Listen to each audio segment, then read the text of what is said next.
দেখেন মুসলমানরা যা করতেছে, 3 দিনেই বাড়িত করছি। কয়দিনে? আমি বলি যে 7 দিনে করলে আরো ভালো। দেখো মুসলমানদের স্থানটা কোথায়। আল্লাহ দেশে রোজা একদিনে ঈদ, রোজা শুরু একদিনে, ঈদও একদিনে শেষ হবে। কি বলেন? দেখেন মুসলমানদের 3 দিনে করছে, তো বোঝা যায় মুসলমানদের দরকার আগামাতা ঠিক নেই। কি ঠিক আছে? অথচ সপ্তাহে শুক্রবার যে থাকে, শুক্রবারের জুমার নামাজ জাপানের লোকও পড়েন, সৌদি আরবের লোকও পড়েন, আমেরিকার লোকও শুক্রবারে নামাজ পড়ে। কেউ তো বৃহস্পতিবারে পড়ে না, কেউ তো শনিবারেও পড়ে না, সবাই তো শুক্রবারে পড়ে। তবে সোমবারে সবাই ঈদ করতে পারবে না কেন? এদের মাথায় ঢুকেই না যে সময়ের ব্যবধান হবে, তারিখের ব্যবধান হবে না। 24 ঘন্টা একটা দিন বা একটা রাত্র হয়, তো 11.5 ঘন্টার বেশি সময়ের ব্যবধান নাই। তো 24 ঘন্টা বিতেই তো পরে 11.5 ঘন্টা।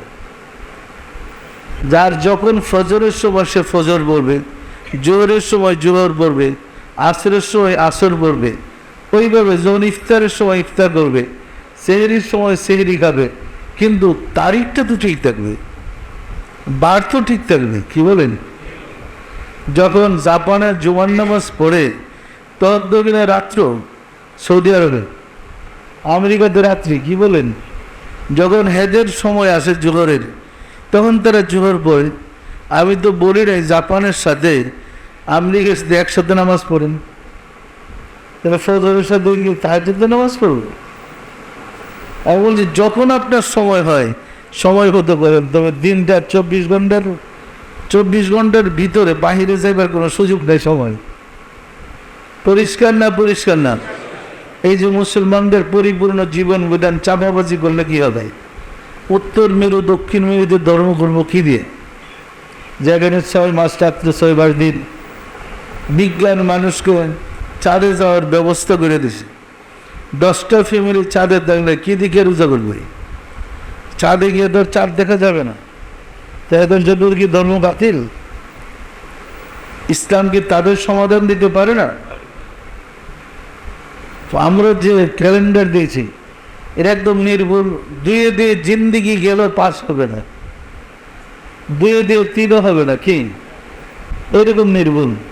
তো আমাদের টেনশনও করতে হয় না, চিন্তাও করতে না। যতদিন আপনার চাঁদ দেখেন, আমরা যে ক্যালেন্ডার বাইর করে দেবো, আসমানের নিচে এমন মায়ের ছেলে জন্মগ্রহণ করে না, এটা চেঞ্জ করা। আর যখন চাঁদ গণনার ক্যালেন্ডার বাইর করে দেবো, এমন মায়ের ছেলে জন্মগ্রহণ করে না, এটা চেঞ্জ করতে পারে। কি বলছি? আমার কথা বুঝছেন? এই কারণে আমাদের অনেক সময় পেরেশানে যে ফোন আসতে হবে, কি বলবো, আরেক বেটার সময় মতো দেখা যাবো, কি উঠেছে পেরেশানের কি আছে? আমরা তো দেখেই সময় বলছি। এবং আমাদের কাছে আরো 1000 বছর পরে রোজা কবে আসবে, কিবারে রোজা শুরু হবে, কিভাবে ঈদ উল ফিতর, কিবারে কুরবানি, আবার 1000 বছর পরে, 10,000 বছর পরে, 1 লক্ষ বছর পরে বলে আমি বাইট করে দেখাই দেব। এত পরিষ্কার আমার হিসাব। পরিষ্কার না? পরিষ্কার না? টেনশনের কি আছে? সুতরাং আমরা তো ধর্ম জানি না। ধর্ম একটা সুষ্ঠু সমাধান আছে। জেন্না শূন্য ধর্ম করতে না, জেন্না তাল বেতাল ধর্মগুলো তো লাভ নাই। তো আমরা চাচ্ছি বিশৃঙ্খলাটা বেশি করে লাগবো। 1 সপ্তাহ ব্যবধান হলে না মারামারিটা লাগতো ভালো মতো। কি তখনই প্রয়োজন দেওয়ানবাগির ফর্মুলা ধরো। দেখেন, আমরা বলছিলেন কয়েক বছর আগে সব নবী রাসূলদের ছবি ছিল। আল্লাহ কোন পদে বই আমি লিখছি, সব নবী রাসূলদের ছবি ছিল, এবং সেই ছবি আদমের কাছে আসছে। ছবি না জায়েজ নয়, ছবি ব্যবহার করা জায়েজ। আমি বলছিলাম অনেক আগে, এবং কিতাবে লিখছিও। কত দোষ হয়েছে জায়েজ করবো লিখে ছোট্ট একটা লকেট বানায় বলছে সারে বাজারে, আমার সামনে ছবি টানায় রাখছি, যে শুনতে থাকবি উল্টা পাল্টা, একটা সময় আসবে। সরকার যখন আইডি কার্ডের সিদ্ধান্ত নিছে, ছবি লাগবে তো, এখন তো আর কেউ দলিল দিতে পারতেছে না ছবি জায়েজ কিনা। সারা জীবন তো বলে আসছে ছবি না জায়েজ, জায়েজের পক্ষে তার দলিল দেয়। এরপরই দেওয়ানবাবুর ডাকাডাকি শুরু হইল। আমাদের বই নিয়ে যাচাই বাছাই করে দেখছে, পরিষ্কার কোরআন হাদিসের দলিল আছে, ছবি জায়েজ। পরিষ্কার না? পরিষ্কার না? এই দলিলের বদলতে আজকে বাংলাদেশে আইডি কার্ড কনফার্ম হইল এবং ছবি সংযোগ হইল। কাজে লাগছে না লাগে না? এত আমি আরো 15-20 বছর আগে লিখছি। এইরকম একটা সময় আসবে দৌড়াদৌড়ি লেগে যেটা লাগবেই, না হয় আর মুসলমান থাকবো না। কি পরিষ্কার না? পরিষ্কার না? এছাড়াও যতগুলো আমি বাস্তবায়ন বলেছি দেখেন সবগুলো বাস্তবায়ন হয়ে যেতেছে অটোমেটিক। আল্লাহর তরফ থেকেই সমাজের মানুষ গ্রহণ করতেছে। সুতরাং আমরা চাচ্ছি নির্ভুলভাবে ধর্ম করতে। আমাকে অনেকে বলছে, ফোন করে জানাইতেছে, বাবা যান তা আমরা আগেই মানে করে ফেলাই, মানে এক একজন এক এক মতো যে আমরা তো আমাদের রোজা ঈদ শুরু করে দিই, মোটেও না। আমি একটা গ্রুপ নিয়ে সেপারেট হতে চাচ্ছি। আমি চাচ্ছি একটা সময় আসবে সমাধানের জন্য সবাই বলবে, সবাইকে নেই আমরা একসাথে নামাজ পড়ি, একসাথে ঈদ করি। কি ভালো হবে না? হবে না? ফেতনা করার কি আছে?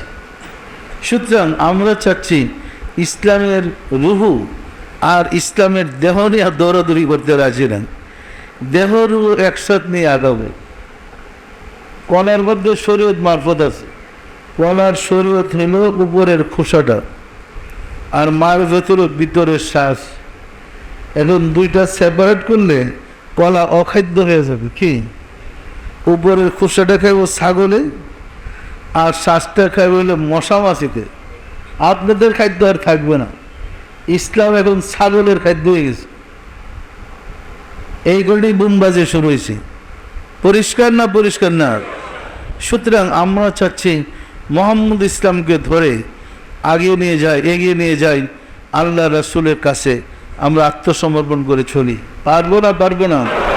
আসুন রব্বুল আলামিনের সাহায্য চাই, তিনি যেন দয়া করে আমাদেরকে তার হাবিবের ধর্ম সঠিকভাবে পালন করার সুযোগ করে দেন। আমিন।